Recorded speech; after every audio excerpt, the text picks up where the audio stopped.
Bien, Juan Carlos Ríos, usted es presidente provincial de Suma 23 en Loja, para que nos comente el tema del proyecto que ya se dio desde parte del gobierno sobre la ley orgánica para el equilibrio de las finanzas, que se ha hablado mucho este tema importante que abarca algunos ejes, que busca también recaudar supuestamente el gobierno mejores fondos para este año también ya incluido. ¿Cuál es la versión de parte de Suma como movimiento?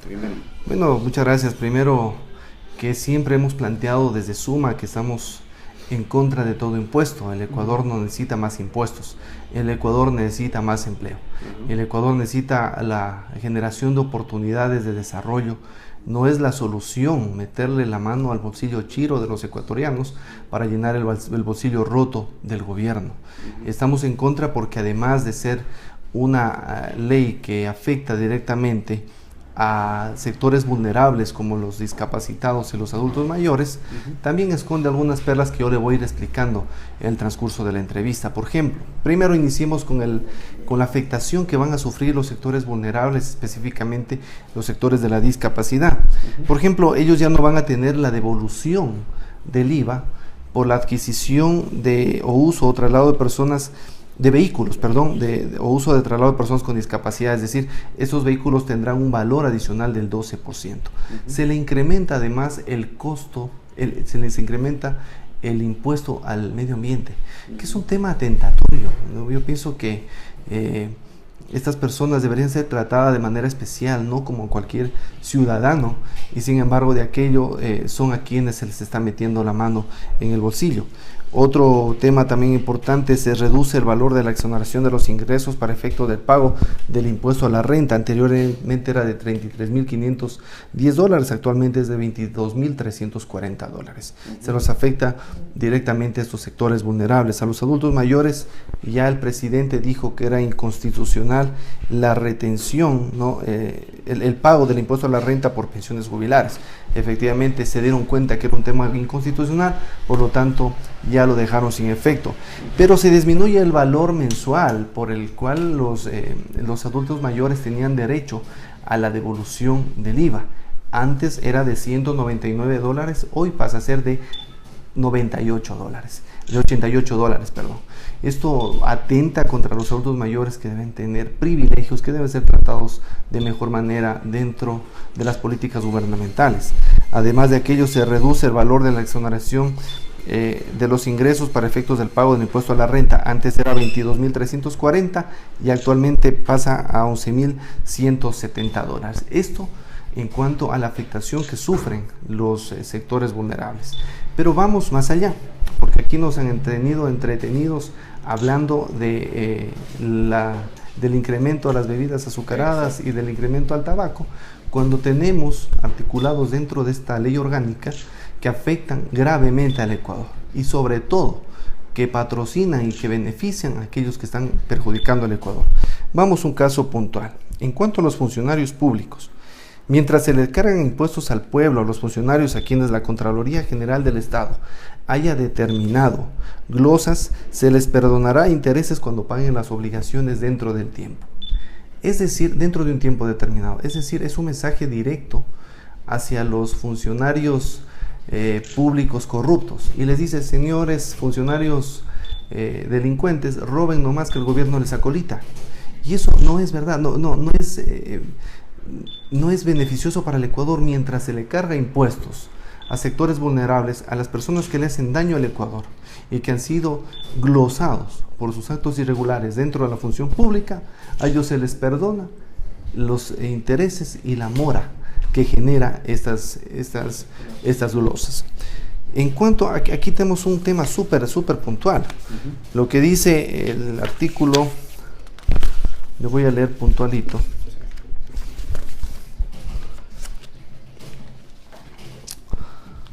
Dice: agréguese a continuación del primer inciso del artículo 9.2 el siguiente inciso, no artículo, ¿no? La exoneración del impuesto a la renta prevista en este artículo se hará extensiva a las contratistas extranjeras o consorcios de empresas extranjeros, no nacionales, ¿no?, que suscriban con entidades y empresas públicas o de economía mixta contratos de ingeniería, procura y construcción para inversiones en los sectores económicos determinados como industrias básicas, siempre que el monto del contrato sea superior al 5% del PIB corriente al Ecuador del año inmediatamente anterior a su suscripción. Actualmente el PIB, estamos hablando de unos 80.000 millones de dólares, más o menos. El 5% será 4.000 millones de dólares. ¿Qué empresa en el Ecuador puede hacer una obra de esa magnitud? Ninguna. Pero nos preguntamos, ¿qué empresa en el extranjero puede hacer una obra con esa cantidad de recursos? Es decir, ¿para quién están haciendo esta ley? ¿A quién van a beneficiar en el futuro? ¿Para quién la están preparando? ¿Y cuánto va a perder el Ecuador con la exoneración del impuesto a la renta a quienes hagan una obra que supere este monto? ¿Cuánto está perdiendo el Ecuador? Pero sí, o sea, aquí se les perdona, ¿no? Aquí se les exonera, igual que los funcionarios públicos corruptos, pero se les impone gravámenes e impuestos a los sectores vulnerables de la sociedad. Esto es sumamente grave, esto se vuelve sospechoso. Queremos saber qué es lo que está pasando, a quién van a beneficiar con esta ley. Otro punto sumamente importante es el tema de la afectación que va a tener la dolarización. Se introducirán incentivos para el uso de dinero electrónico, que es un medio de pago sin respaldo que eventualmente debilita la dolarización. Pensamos que la dolarización, todo lo contrario, debería fortalecérsela, y el implemento y el manejar el dinero electrónico simplemente afectaría y debilitaría la dolarización. Pero además de aquello, la afectación que van a tener los GATS a nivel nacional, cuando se establece que se reducirá las asignaciones establecidas por la Constitución, afectando la capacidad de los GATS de planificar, contratar obras para los ciudadanos, esto en un 15%. ¿No? Los municipios, las prefecturas, las juntas parroquiales tienen una planificación anual de desarrollo de trabajo. Al reducirse el 15%, por ejemplo, el municipio de Paldas estamos hablando de $800.000. Esto afecta su planificación anual de trabajo. Y esto, pues, sin lugar a duda, afecta a la ciudadanía, que va a ser, de cierto modo, privada de tener mayores obras, mayores beneficios para ellos como ciudadanos. Se trata además de una reforma que es inconstitucional, pues viola el artículo 271 y 298 de la Constitución. Además, se contrapone con lo que dice el artículo 6 literal del COTAD, que establece que ninguna función del Estado podrá privar a los GATS de parte de sus ingresos económicos por ley, sin resarcir con otra renta equivalente. Entonces, claro, aquí el presidente dijo, ¿por qué solo el gobierno nacional tiene que afrontar la crisis por la baja del precio del petróleo? ¿Por qué no lo afrontan también los GATS a nivel nacional? Una pregunta absurda. Los gobiernos autónomos centralizados, los municipios, no tienen recaudación petrolera ni recaudación nacional. Eso únicamente lo hace el gobierno nacional. Entonces yo le hago otra pregunta al presidente. ¿Por qué cuando el precio del petróleo se incrementó, por qué no se incrementó también el presupuesto, la asignación presupuestaria a los municipios, a las prefecturas, a las juntas parroquiales? ¿Por qué sí se los afecta cuando baja el precio del petróleo, pero que cuando sube el precio del petróleo no son beneficiados también de las gananciales, de los beneficios? Entonces, esto va a afectar sumamente fuerte a los gobiernos autónomos descentralizados. Son temas que quizá nadie los está hablando, nos han hecho una cortina de humo. Estamos hablando sobre bebidas azucaradas, cuando el problema de fondo es la afectación a los sectores vulnerables, la exoneración de impuestos a funcionarios públicos corruptos y la afectación a los gobiernos autónomos descentralizados, además de la afectación que va a tener la dolarización por el debilitamiento que tendría en caso de que se implemente el dinero electrónico. Cabe recalcar que eso del dinero electrónico, quien lo implementó y quien quiso implementarlo fue el primo Pedro Delgado. Así que sabemos esto por dónde va. La intención es debilitar al dólar. La propuesta de Suma es que reduzcamos el gasto y generemos producción. Les ponía un ejemplo de que esto es como un partido de fútbol. Si replegamos todo el equipo cerca del arco de nuestro equipo, replegamos allí la defensa, los delanteros, los atacantes, ¿no es cierto? Vamos quizá a evitar que nos metan goles, pero necesitamos que de nuestro equipo vaya a la otra cancha a meter goles.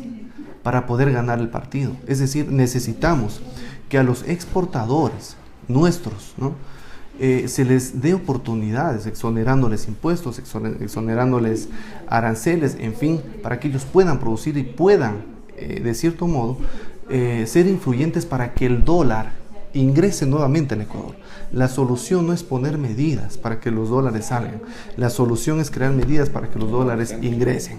Y la solución para esto es generar economía, algo tan básico. Proponemos una moratoria tributaria por 5 años en la que no se cambien las reglas del juego y en la que se establezca una estabilidad tributaria para que esto genere confianza y los inversores puedan invertir en el Ecuador. Nadie va a querer invertir cuando saben que aquí a un mes tenemos una nueva reforma tributaria. Esto genera incertidumbre. Proponemos la reducción del gasto público. Proponemos que se eliminen ministerios innecesarios como el del Buen Vivir, que ahora no sabemos para qué sirve y que le cuesta al Estado ecuatoriano, a los ecuatorianos, millones de dólares. Que se vendan los 2 aviones presidenciales, que bien cuestan 100 millones de dólares. Eso se beneficiaría, sobre todo si se les asigna puntualmente los recursos a los gobiernos autónomos descentralizados. Proponemos la eliminación de burocracia absurda e innecesaria, la eliminación también de consultorías innecesarias que le generan millones de dólares de gasto al Ecuador, la eliminación también de las sabatinas, que no sabemos para qué sirve. Hasta ahora no sabemos cuánto le cuesta al Ecuador el gasto de las sabatinas. Proponemos también que se reduzca el gasto en la publicidad, que ya estamos bombardeados de tanta publicidad por parte del gobierno. Proponemos esto y que el gobierno se ajuste a la correa y que maneje al Ecuador de acuerdo a los ingresos que hoy estamos teniendo. No se puede seguir metiendo la mano en el bolsillo de los ecuatorianos, afectando directamente a los sectores vulnerables. Juan Carlos, esto se ha hecho ya, esta propuesta en firme, y se ha hecho llegar quizás hacia la presidencia, que más o menos se tome como una reforma también para que pueda ser analizada dentro de la asamblea y pueda ser también debatida, no solo quede en ideas. Sí, lo hemos planteado, ya hemos planteado públicamente cuál es la propuesta de Suma. Esperemos que sea escuchada, esperemos que el gobierno abra sus oídos y que escuche. La ciudadanía, el pueblo ecuatoriano está asfixiado de tanto impuesto y ya la situación es insostenible. Esperemos que escuchen la propuesta de Suma.